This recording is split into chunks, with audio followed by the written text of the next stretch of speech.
अस्सलाम वालेकुम, मैं इरम राय और अपने official YouTube channel behind the cam के साथ आपकी खिदमत में हाज़िर हूँ। बात ये थी जो आया है हमारा सुप्रीम कोर्ट का फ़ैसला 3-2 से, तो उस पर एक बड़ी अजीब और मज़क्का ख़ेज़ सी जो तशरीह हुई है नून लीग की तरफ से। उन्होंने ये कहा है कि ये जी 4-3 से हम जीत गए हैं। 4-3 से कैसे जीते हैं कि वो जो 2 जजेस थे जिन्होंने इख्तलाफी नोट लिखा था उनको उन्होंने अपने साथ मिला लिया। अच्छा, मुझे ये नहीं समझ आई कि हमें ये तो पता है कि पहले ये 9 का बेंच था, फिर ये हुआ कि 2 लोगों पर मज़ाहिर नकवी और जस्टिस इजाज़ुल हसन पर बाकायदा तनकीद की गई, नाम ले लेकर उन पर कीचड़ उछाला गया तो वो बेंच से अलग हुए। तो बाकी 2 जो थे वो नून लीग की मोहब्बत में साइड पर हो गए। तो 5 का बेंच था जिसको फ़ारूक एच नाइक ने बाकायदा एक्सेप्ट किया था कि ये 5 फ़ैसला करें। तो फ़ैसला तो 5 जजेस ने करना था और 5 में से 3 ने ये फ़ैसला किया कि 90 दिन में इलेक्शन होंगे और 2 ने हस्बे मामूल आइन से इनहराफ किया। तो ये 4-3 का फ़ैसला कैसे हो सकता है? 7 का बेंच कब बना था कि ये 4-3 से फ़ैसला हो? तो ये मज़क्का ख़ेज़ जो कानून में मुशगाफियाँ आप निकाल कर लाते हैं ना, जो नए-नए शोशे छोड़ते हैं, ये आइन और कानून के साथ खिलवाड़ करने वाली बात है। तो सारी दुनिया को आप बेवकूफ़ समझकर इस तरह के खिलवाड़ आप आइन के साथ, कानून के साथ नहीं कर सकते हैं। आप अब आराम से पब्लिक में आएँ। आप ये कहते थे ना कि आपका बहुत असर रसूख है अवाम में, अवाम आपसे बहुत मोहब्बत करती है और आप वोट की ताकत से इमरान खान का असर ख़त्म करेंगे। तो अब पब्लिक में आएँ और वोट की ताकत से इमरान खान को अगर आप हरा सकते हैं तो आप हराने की कोशिश करें। इस तरह के शोशे छोड़कर या चंद एक लोगों को बेवकूफ़ बनाकर या मतलब इस तरह के टाइम वेस्ट करके आपको कुछ नहीं मिलने वाला। इससे आपकी पोजीशन कमज़ोर तो हो सकती है, मुस्तहकम नहीं हो सकती।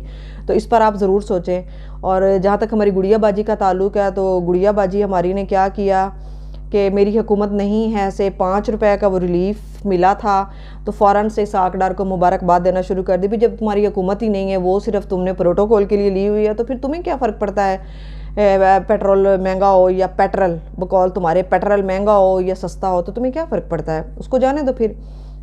लेकिन वो पेट्रोल तो फिर से महंगा हो गया, बिजली तो फिर से महंगी हो गई और आज डॉलर का जो रेट है मेरे ख्याल में तो ये शाम तक या कल तक 300 क्रॉस कर जाएगा।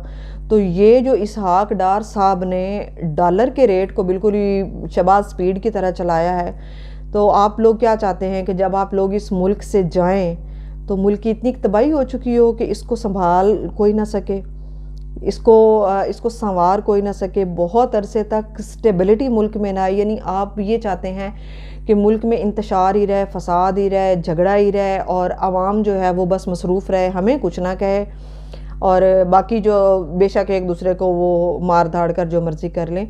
तो मुल्क के साथ ये खिलवाड़ बंद करें। अगर आपको ये लगता है कि आप आवाम में बहुत मकबूल हैं और आपने नून लीग में बड़ी रूह फूंकी है, तो एक FIR पर आप चुप करके घर बैठ गई हैं, तो अगर आप पर 3-4 बार से FIR आ गई तो आपका क्या होगा?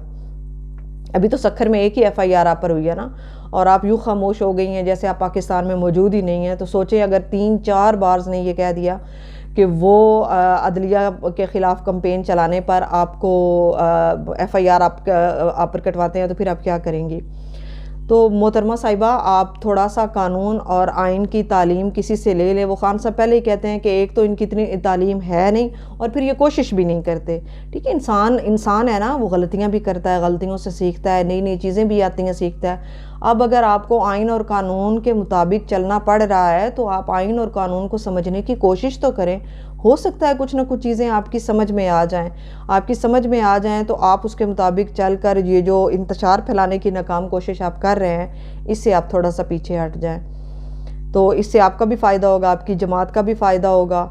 जो आवाम में अब जाने जोगी नहीं है जूते खाने की वजह से के डर से और टमाटर खाने के डर से, तो वो भी शायद फिर आवाम में जाने के काबिल हो जाए और आप लोग चले जाएं। तो हफ्ते से खान साहब तो कैंपेन का आगाज़ कर रहे हैं, जो कि इंशाअल्लाह होगी। आप ये जो गलत इधर उधर की तशरीहात कर रही हैं, ये तशरीहात आपकी किसी काम नहीं आने वाली हैं। आप हौसला करें, हिम्मत करें और हिम्मत के साथ आप आवाम में आएँ।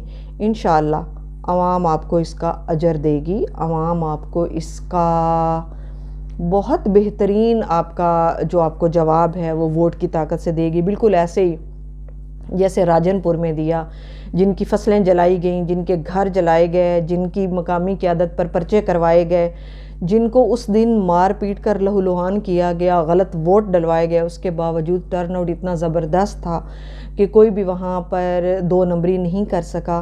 बिल्कुल इसी तरह पूरे पंजाब में इंशाअल्लाह आवाम जो है वो 2 नंबरी नहीं करने देगी। लेकिन अगर आपको लगता है कि आप बहुत ज़्यादा पॉपुलर हैं, आप बहुत ज़्यादा मकबूल हैं, तो आप आवाम में आ जाएं। इंशाअल्लाह हम आपको उसका जवाब देंगे, पब्लिक आपको उसका जवाब देगी। तो ये कानून के साथ, आइन के साथ, अदलिया के साथ खिलवाड़ बंद करें और सुकून के साथ आप पब्लिक में आ जाएं। अब आप डरें नहीं, अब आप घबराएं नहीं, अब आप रोएं, चीखें और पिटें नहीं, अब आप पब्लिक में आएँ। यहाँ आकर आपसे मुलाकात होती है इंशाअल्लाह, और उस मुलाकात के जवाबात भी हम पहुँचाते रहेंगे आपके साथ। अब तक इतना ही काफ़ी है। Thank you so much. Pakistan जिंदाबाद।